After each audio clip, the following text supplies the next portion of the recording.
How to enable app notification reminders on Android. This tutorial shows you how to set your device to remind you about unread notifications at regular intervals.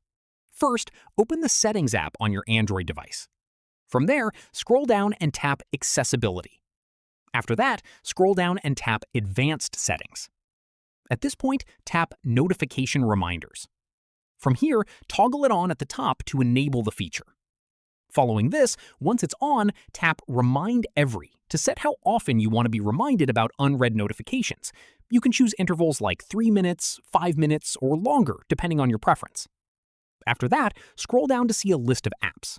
Go through and toggle on whichever apps you want reminders for so you only get nudged about the ones that matter most to you. From here, you can also toggle on Vibrate if you want the reminder to come with a vibration instead of just a sound.